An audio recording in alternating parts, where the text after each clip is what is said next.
E hoje eu quero falar sobre a meritocracia. A meritocracia significa que as pessoas devem ter sucesso com base em seu talento, sua habilidade e seu trabalho árduo. E, em teoria, isso parece uma boa ideia. E, de fato, o sistema escolar é construído em torno da ideia de meritocracia. Os bons alunos vão para as melhores universidades e, depois que se formam, conseguem os melhores empregos. Essa é a ideia. Mas o que vou mostrar para vocês hoje é que, na verdade, existem muitos problemas com a meritocracia. E o que também vou mostrar é que, na verdade, essa ideia está destruindo a sociedade americana. Então, a primeira coisa que vou fazer é explicar por que os Estados Unidos têm o sistema de admissão mais complicado do mundo. Na China, quando você se candidata a uma universidade, você faz o Gaokao, faz uma prova e logo... E então, com base na sua nota, você entra na universidade. E esse é o sistema que a maioria dos países utiliza. Só nos Estados Unidos o sistema é complicado. Seu histórico escolar importa, mas também importam suas notas em testes padronizados, como o SAT e o TOEFL. Também contam suas atividades extracurriculares. Também contam as cartas de recomendação dos professores. E também contam as redações nas quais você precisa dizer para os Estados Unidos: eu sou uma pessoa muito boa. Por que importa se você é uma boa pessoa? Certo, então é o sistema de admissão mais complicado do mundo. Então, o que vou fazer primeiro é explicar por que temos esse sistema. Certo, então começamos na Inglaterra do século XVII. E nesse momento da história da Inglaterra, há um grande conflito entre a crença religiosa e o rei. O rei é o chefe da igreja anglicana, que é a igreja oficial da Inglaterra. E não há diferença entre a igreja anglicana e a igreja católica. A única diferença é que, na igreja católica, o chefe é o papa. Na igreja anglicana, o chefe é o rei da Inglaterra. Essa é a única diferença. Em termos de rituais, em termos de crença, é a mesma coisa. Agora, existem pessoas chamadas protestantes que acreditam que não deveria haver papa nem rei. Você, como indivíduo, deveria poder acessar Deus diretamente. E você faz isso lendo a Bíblia. Então, nesse momento da história, há um grande conflito entre os protestantes, os puritanos, ou os dissidentes, e o rei. E isso basicamente leva a guerras. E então a solução é, o rei diz aos dissidentes: ei, existe esse novo lugar chamado América. É bem longe. Vão para lá, pessoal, e me deixem em paz. Certo? Então os dissidentes vão como peregrinos para a América para construir sua própria teocracia, o que eles acreditam ser a Nova Jerusalém ou o paraíso na Terra. Agora, uma crença central dos protestantes é que você deve ler a Bíblia para compreender a mente de Deus. Portanto, educação, alfabetização, aprendizado, isso é um imperativo divino. E é por isso que eles fundaram Harvard, certo? Harvard era uma escola criada para formar pessoas na religião chamados ministros, a fim de estudar a Bíblia. Para espalhar a verdade da Bíblia, Harvard, então, incentivaria o desenvolvimento de outras universidades.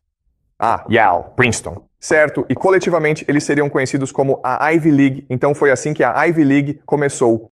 Como os Estados Unidos foram fundados como uma colônia religiosa e todos precisavam ler a Bíblia, eles precisavam de lugares para estudá-la. E assim, encontraram Harvard, depois Yale e, por fim, Princeton. Mas, com o tempo, à medida que os Estados Unidos se tornaram mais ricos, também se tornaram menos religiosos. E assim, a Ivy League se transformou em clubes sociais. E o que quero dizer com isso é que esses eram apenas lugares onde os ricos da América iam para fazer amizades. Era para criar coesão, certo? Lembro que discutimos a ideia de coesão, onde se você comete uma transgressão, você se torna mais coeso. Então esses caras não estudavam, eles bebiam. Eles se vestiam de mulher, faziam festas selvagens, jogavam futebol americano, corriam riscos e se tornavam grandes amigos. E eles se tornaram os líderes da América.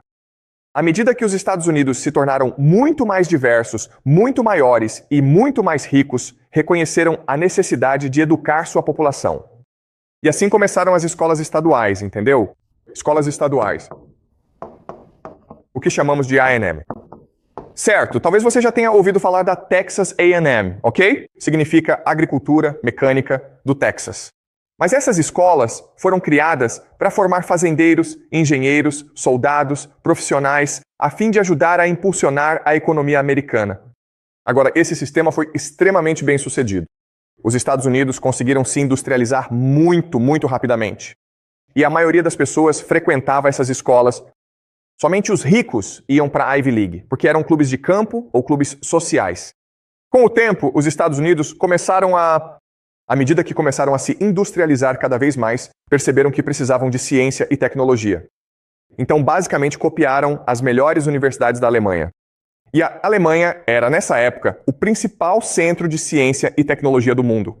E assim, eles criaram algo chamado universidades de pesquisa. E algumas das primeiras universidades de pesquisa foram a Universidade de Chicago e a Johns Hopkins. Então, por volta do ano de 1900, você tinha esse sistema, certo, de escolas estaduais, onde a maioria das pessoas estudava, especialmente se você fosse uma pessoa pobre. Se você fosse uma pessoa pobre, você aprendia um ofício, e então conseguia um bom emprego e ganhava um bom dinheiro. Se você quisesse ser professor ou cientista, você ia para essas universidades de pesquisa. Se você fosse rico, você frequentava esses clubes sociais chamados Ivy League. E para ser bem sincero, era um sistema muito bom. E os Estados Unidos deveriam ter mantido esse sistema. Mas o que aconteceu foi, quem está insatisfeito agora com esse sistema? Esses caras, certo? Harvard, Yale e Princeton. Porque se você pensar bem, com o tempo eles foram se tornando cada vez menos relevantes. Pois só porque você é rico, não significa que você é inteligente. Todas as pessoas inteligentes estão indo para Chicago e Johns Hopkins, então com o tempo podemos esperar que Chicago e Johns Hopkins ultrapassem a Ivy League, certo? E é por isso que Harvard decidiu instituir programas de bolsas de estudo. Então eles queriam mais pessoas inteligentes em sua... Ela queria receber mais pessoas inteligentes em seu campus, certo? E isso criou algo chamado SAT. Certo, essa é a origem do SAT. O SAT foi criado como um programa de bolsas de estudo para identificar os melhores e mais brilhantes estudantes de toda a América, para que eles pudessem vir para Harvard e ajudar Harvard a ser a melhor universidade do mundo, certo? Mas agora quem está bravo com o sistema? Harvard não está satisfeita com o fato de os melhores alunos estarem indo para Chicago e Johns Hopkins. Então eles criaram o SAT e agora os melhores alunos estão vindo para Harvard. Quem está infeliz agora? Os filhos dos ricos, né? Ok. Os ex-alunos, os legados, porque antes os filhos deles podiam simplesmente ir para Harvard e se divertir muito. Agora, é difícil para eles entrarem, eles têm que fazer um teste e também estão em uma turma com pessoas mais inteligentes, ok? Agora, Harvard tem um problema. Por um lado, a instituição quer os melhores alunos da América, mas por outro, deseja manter um bom relacionamento com seus ex-alunos. Então foi por isso que criaram um novo sistema, ok? Nesse novo sistema, as notas não são o único fator. As notas dos testes não são o único fator. Agora, o foco é no holístico. Holístico, certo? A nova palavra é holístico. É basicamente caráter. Apenas ser inteligente não é suficiente. Você tem que ser uma boa pessoa. Você tem que ser uma pessoa forte, corajosa e virtuosa, certo? Então eles criaram um novo conceito chamado caráter. Mas essa palavra foi criada basicamente para manter os judeus de fora, certo? Porque judeus são muito inteligentes, mas judeus gostam de ler livros, então eles não são bons em esportes. E então, isso não é bom. Precisamos de pessoas que sejam viris, que sejam fortes, que sejam corajosas. Precisamos de pessoas brancas, ok? Então eles desenvolveram esse sistema holístico, e é por isso que temos o sistema que temos hoje, onde não se baseia apenas em notas de provas, mas também em redações, histórico escolar e recomendações de professores, porque eles querem identificar os judeus e mantê-los fora, entendeu? Hoje temos um sistema para identificar tanto judeus quanto asiáticos e mantê-los afastados. Sim? Eles fariam isso, eles até identificariam sua família. Exatamente. Então, todas as informações que eles estão analisando hoje servem para identificar sua etnia, Sim. Eles querem manter... Basicamente, eles querem manter os asiáticos fora de Harvard, certo? É simples assim, tudo bem? Mas eu vou explicar mais à medida que avançarmos, ok? Certo. Então, o objetivo de todas essas mudanças é garantir que Harvard continue sendo a instituição de poder nos Estados Unidos. Isso não faz sentido. Harvard não está interessada em acadêmicos, está interessada em poder. Ela precisa garantir que as pessoas que entram em Harvard sejam as mais bem-sucedidas. Não quer asiáticos. Busca uma mistura de alunos. Ok, mas explicarei isso mais tarde. Ok. Agora, neste novo sistema, existem dois conceitos-chave. O primeiro conceito-chave é a ideia de sigilo. Ok. Segredo significa simplesmente que eu nunca vou te dizer por que te deixei entrar ou por que não te deixei entrar. Não preciso. Ok. A outra é a ideia de discrição. Discrição significa que posso optar por deixar entrar sem motivo algum. Certo? Então, na China, Se você obtiver uma pontuação muito alta no Gaokao, Beidao ou Tsinghua terão que te aceitar. Não na América. Você pode ser o melhor aluno do mundo. Eles não se importam. Se eles não gostarem de você, simplesmente dirão, não te queremos. Eles têm seus próprios motivos institucionais para te aceitar e nunca vão te contar quais são.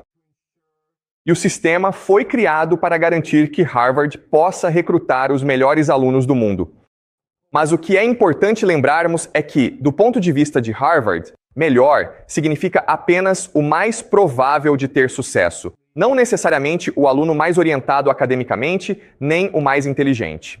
Certo, então vamos fazer um experimento mental. Vamos supor que você é um responsável pelas admissões de Harvard e está diante de 4 estudantes. Certo, você é Harvard, a melhor universidade do mundo. E eu te dou 4 estudantes e você só pode aceitar um. Você me diz quem você aceita, e eu te digo se você é um bom responsável por admissões ou não. Certo, e o primeiro é o seguinte, o maior gênio da matemática da China, ok? Todo mundo fica tipo, não, certo, o segundo é o melhor jogador de basquete do mundo, ok? Jogador de basquete nos Estados Unidos, ok? O terceiro é o melhor aluno do mundo. E a quarta é 3 gerações de Harvard, ok? Então, seu pai, seu avô e seu bisavô estudaram em Harvard. Quem você deixa entrar? Vocês conhecem o sistema. Exatamente. Ok. Você nem pensa nisso. Tipo, eu deixei entrar o número 4. Ok. Porque você sabe que no mundo, ele é o que tem maior probabilidade de ter sucesso. Você não tem interesse em educar pessoas inteligentes. Tudo o que você quer é formar pessoas ricas. Então vamos supor que esse cara não existe. Então quem você deixa entrar? Exatamente. Sim. Esse cara. Ok. Definitivamente não esse cara. Ok. Definitivamente não é o professor de matemática da China. Porque você sabe que ele provavelmente vai acabar assim. Professor de matemática, não queremos isso. Não queremos professores, não queremos advogados, não queremos médicos. Queremos pessoas que serão chefes de uma empresa. Queremos pessoas que vão se tornar estrelas do rock famosas. Queremos pessoas que vão se tornar presidentes dos Estados Unidos. É isso que queremos, certo? E sim, então, qualquer um desses dois está bom. Não, ok? Mas queremos que esses caras se candidatem porque isso nos ajuda a ter uma imagem melhor, certo? Queremos que as pessoas se candidatem para que possamos rejeitá-las e assim melhorar as nossas métricas. Ok. Faz sentido? Certo. É assim que o sistema funciona. Então, deixe-me explicar por que eles fazem isso. Por que o sistema está configurado dessa forma? Qual a melhor analogia para Harvard? Yale. Desculpe, pode prosseguir? Tipo, será que todos os responsáveis pela admissão na UI e na American College fazem isso de propósito? Ok, essa é uma ótima pergunta, ok? Então, se você é da Ivy League, você faz isso. Porque todo mundo quer entrar para uma universidade da Ivy League. Mas se você é uma escola comum, na verdade, está apenas tentando recrutar alunos. Então, essa é a mentalidade dos responsáveis pela admissão em escolas de elite. Mas a maioria das escolas só quer que você venha e pague a mensalidade. Então... Por que Yale te escolheu? Sim, eu explico mais tarde, ok? Tudo bem. Assim, Harvard é, antes de tudo, uma empresa de capital de risco. Ok, sua empresa de investimentos.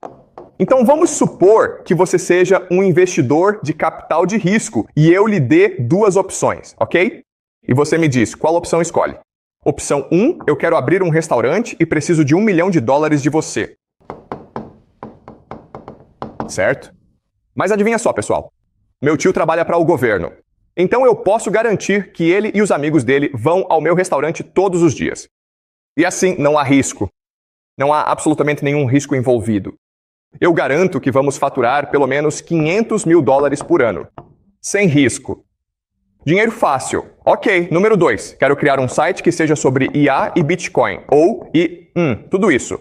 Ok. O problema é que eu nem sei como escrever código. Não tenho experiência em escrita, criação de sites e minha ideia ainda não está bem desenvolvida. Mas se funcionar, podemos ganhar $1 bilhão, pessoal. Ok, então a opção 1 é de baixo risco, plano muito bom, retornos sólidos, $500 mil por ano. Ok, a opção 2 é conceito, ideia vaga. Eu realmente não tenho nenhuma experiência fazendo nada disso, mas a gente pode, talvez, ganhar $1 bilhão. qual opção você escolhe? Você sempre escolhe essa. Gente, certo? Porque, tipo, você não precisa de 500 mil dólares, isso é chato. Você quer $1 bilhão. E essa é a mentalidade de Harvard. Você entende? Eles querem apostar em você.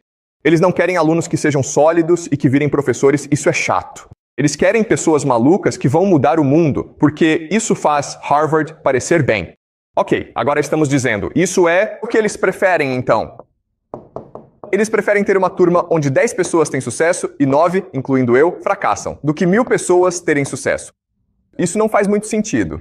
Ok, por quê? Porque só lembramos das 10 pessoas que têm sucesso, esquecemos de todo o resto. Ok, essa é a mentalidade de Harvard, e é por isso que eles são a universidade mais famosa do mundo. Porque eles buscam criar o máximo de reconhecimento de marca possível para si mesmos. Ok, isso faz sentido? Certo, agora, como sabemos se eles têm sucesso ou não, se você é Harvard? Bem, lembre-se da aula que tivemos na última aula, que foi sobre transtorno dissociativo de identidade. E o que discutimos na última aula foi que, em um jogo, as pessoas que têm mais chance de ter sucesso possuem essa característica, certo? Então vou explicar por quê, usando a mim mesmo como exemplo, porque eu entrei em Yale. Então, o que vamos fazer é o seguinte. Vamos analisar minha inscrição para Yale e depois vamos ver como os avaliadores de admissão perceberiam a inscrição e como julgariam o meu potencial, certo? Então, 3 coisas. A primeira é o que minha inscrição realmente diz.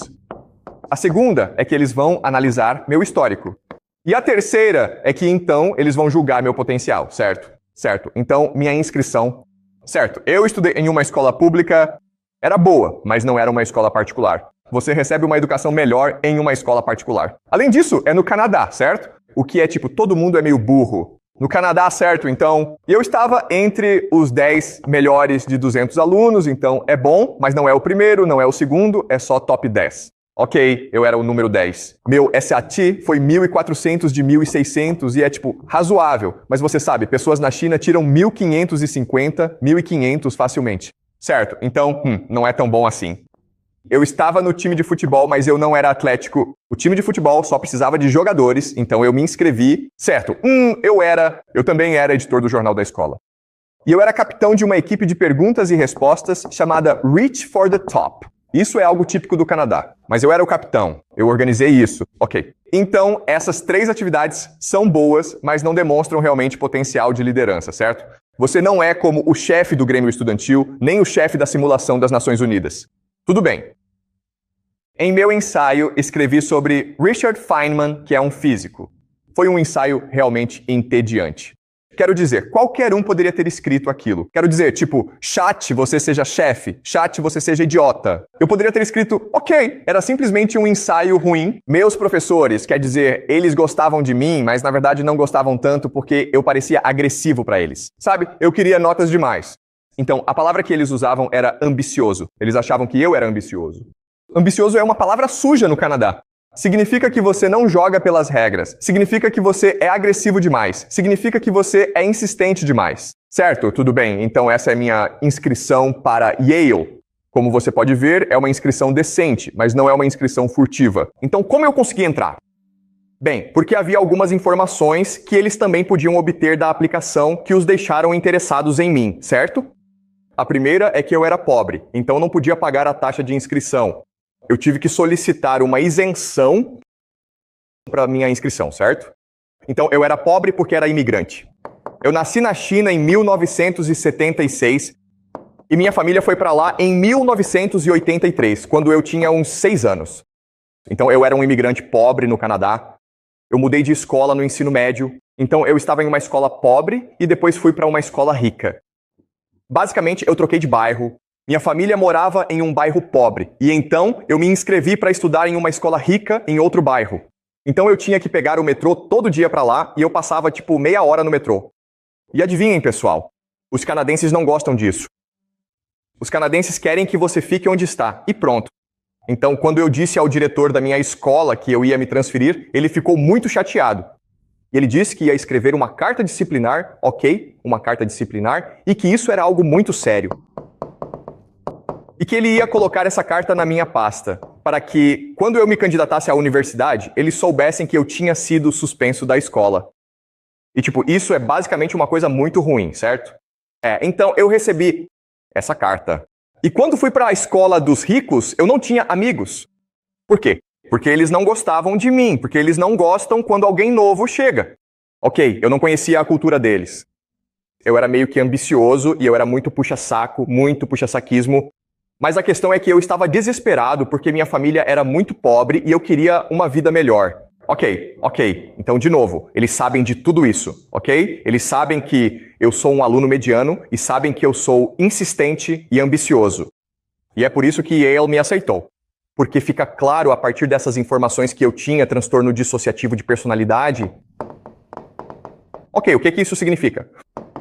Significa, antes de tudo, que eu estou desesperado. Desesperado significa, tipo, se eu não entrar em Yale, provavelmente vou me matar. Quero dizer, se eu não tivesse entrado em Yale, eu teria afundado. Eu não conseguia respirar. Era uma questão de vida ou morte para mim. Eles conseguem ver o desespero. Eles querem isso. Ok, a segunda coisa é que eu era inseguro. Ok, se você é uma pessoa insegura, significa que você não está feliz com quem você é. Significa que há um vazio no seu coração. E, portanto, a maneira de preencher a insegurança é através de conquistas. Ok, então se eu ganhasse $1 milhão, eu não ficaria feliz. Eu precisaria ganhar $2 milhões. Se eu ganhasse $10 milhões, eu veria pessoas ao meu redor que tinham $100 milhões e eu pensaria, preciso ganhar $1 bilhão, ok? Então, uma pessoa insegura vê o mundo como uma competição. E você está sempre conquistando, certo? E é assim que você tem sucesso. E a terceira coisa é, eu não era uma pessoa moral, certo? Eu estava disposto a quebrar as regras para ter sucesso, transgressor. Então, eu não deveria sair da minha escola pública pobre para ir para uma escola rica. Isso é quebrar as regras no Canadá. Não é ilegal, mas você não deveria fazer isso e eu não me importava. O diretor disse que eu não podia fazer isso. Eu disse para ele, vai se ferrar, eu vou fazer mesmo assim. Fui para a escola rica, todo mundo me disse, você não é bem-vindo aqui. Eu disse, eu não me importo, eu vou tirar boas notas e vou entrar na Ivy League. Eu não preciso de vocês. Então, eles viram o desespero, viram a insegurança, viram a fome e a amoralidade, e isso faz parte. Tudo parte do transtorno dissociativo de personalidade. E foi por isso que me deixaram entrar. Porque é possível que eu enlouqueça, certo? É possível que eu fique deprimido, mas também é possível que eu mude o mundo, certo? Isso faz sentido? É assim que eles pensam porque são uma firma de capital de risco. Eles estão buscando o investimento mais arriscado com o melhor retorno possível. Eles estão procurando pessoas que possam se tornar presidentes dos Estados Unidos, que vão mudar o mundo, que possam se destacar, porque se fizerem isso, Yale ficará bem na foto. Então você se lembra do nome, ok? É tudo uma questão de reconhecimento da marca, ok? Faz sentido? Tudo bem, ok. Então você pensa, ok, tudo bem, mas e o que há de errado com o sistema? Ok? Porque isso seria uma coisa ruim. Funciona. Porque isso seria uma coisa ruim. Bem, o problema é que, como Yale, Harvard e Princeton são tão poderosas, elas não estão procurando apenas por pessoas com traumas, entendeu? Sofri um trauma na infância. Mas eles também estão traumatizando o mundo, certo? Se isso faz sentido, tudo bem? Então, a meritocracia existe para encontrar pessoas com traumas e, por existir, está traumatizando o mundo, certo? Então deixe-me explicar como e por quê. Alguma pergunta até agora? Vamos supor que, tipo, Harvard e Princeton, esses estudantes universitários, então, por quê? Porque eles ainda são tão famosos? Porque, o sistema é simplesmente irracional e desigual para os alunos que têm ótimas, que têm boas notas. Ok, tudo bem. Essa é uma ótima pergunta, tá bom? Então, por que os estudantes de Harvard, Yale ou Princeton são tão famosos? Ok, o motivo é que quando você faz um investimento, você não faz todos os investimentos arriscados, entendeu? Você sempre houve diversidade em seu portfólio. A maioria dos alunos ainda são alunos que terão sucesso independentemente do que aconteça. Por quê? Porque as famílias deles são ricas, entendeu? Então, se você se voltarmos ao exemplo, certo? Daqueles 4, você aceita o filho que vem de 3 gerações de formados em Harvard, certo? E essa é a maioria das pessoas que entram em Harvard. E depois vocês deixam entrar o atleta, o legado. São a maioria investimentos seguros e 1% das posições. Para pessoas como eu, imprevisíveis, com potencial, arriscamos. Ok? E sinceramente é uma questão de sorte, porque tudo é muito subjetivo, então basicamente é tudo baseado na intuição. Ok, eles não têm uma fórmula para isso, eles simplesmente pensam, esse cara é interessante, vamos deixar ele entrar. Ok, é possível, você consegue. Em uma redação, você escreveu algo realmente interessante e eles riram. E foi tipo, ok, vamos dar uma chance para esse cara. Eles têm aquele 1% das vagas disponíveis para risco. Isso faz sentido? Ok, então eu não sou o estudante médio de vocês. Eu sou um estudante marginalizado de vocês. Então, esse sistema, a meritocracia, do jeito que está estruturada, cria traumas. Ok, então deixa eu explicar por quê. Então vamos olhar para a Universidade Yale, depois vamos olhar para o ensino médio, ok, depois vamos olhar para a criação dos filhos. Então você pensa, você entra em Yale, pode relaxar, você está feliz, a vida é simples. A verdade é que quando você entra em Yale, Yale é na verdade como Jogos Vorazes. Você já leu o livro Jogos Vorazes? É uma competição implacável.